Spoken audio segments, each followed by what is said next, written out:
The Lord be with you. And with your spirit. A reading from the Holy Gospel according to Mark. Glory to you, O Lord. The apostles gathered together with Jesus and reported all they had done and taught. He said to them, "Come away by yourselves to a deserted place and rest a while." People were coming and going in great numbers, and they had no opportunity even to eat. So they went off in the boat by themselves to a deserted place. People saw them leaving, and many came to know about it. They hastened here on foot from all the towns and arrived at the place before them. When Jesus disembarked and saw the vast crowd, his heart was moved with pity for them, for they were like sheep without a shepherd, and he began to teach them many things.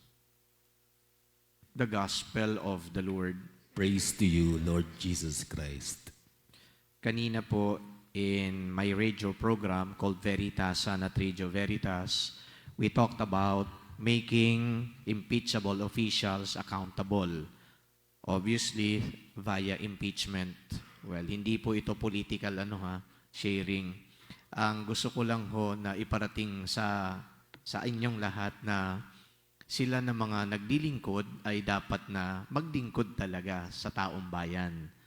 Kasi kapag hindi sila naglingkod sa taong bayan at pinayaman lang ang kanilang sarili, they betray their mandate to serve. Kaya sila inelect, kaya sila inappoint, hindi para magpayaman at hindi para gastusin yung pera ng bayan, kundi yung pera ay ipinagkatiwala sa kanila.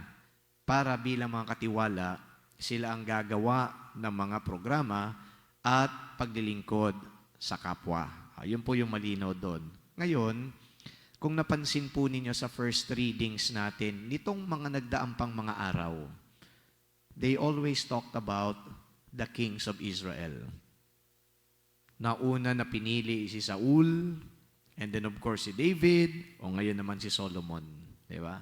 Nakita natin dito that the Lord was pleased with them. In fact, they were handpicked by the Lord. They were anointed. Bakit sila hinandpick ng Diyos? Bakit sila inanoint para pamunuan yung bayan ng Israel? Kasi para maglingkod sa mga Israelita. Para maglingkod. So doon natin kinuha yung konsepto ng servant leadership. Kings were chosen, anointed by the Lord so that they will serve the people. Yung mandate is to serve the people. Ngayon, meron din na mga ginawa itong mga kings na to that displeased the Lord. Ano yan? Hindi nga po yung pagpapayaman, hindi yung pagnanakaw. Yung ginawa ng mga kings na to, yung inabuso lang nila, yung kanilang kapangyarihan. Merong isang pagkakataon na si David ay inasawa niya yung asawa ng isa sa mga sundalo niya. And the Lord was displeased with that. And itong si Saul, nakita niya na itong si David mukhang rising star, kaya gusto na niya na patayin. And the Lord was displeased with it. Pero, hindi pagnanakaw talaga. Ano yung kanilang mga ginawa. So sa makatwid, itong mga taong ito, itong mga hari na to, katulad ni Solomon, ngayon sa first reading, ay ando nun ingrained sa kanila na paglilingkuran ko ang bayan ng Israel. So yung servant leadership, very clear yan. I am not a king, I am a servant of the Lord, I am a servant of the people, and I will serve them. Nung in-emphasize ko, na wala dito yung dimension ng pagnanakaw, kasi mahalaga na maintindihan ito na yung mga tao ngayon na nasa posisyon ng gobyerno o kaya kung sino pa man yung mga inappoint dyan sa kung ano-anong ahensya, napakarami ng korupsyon.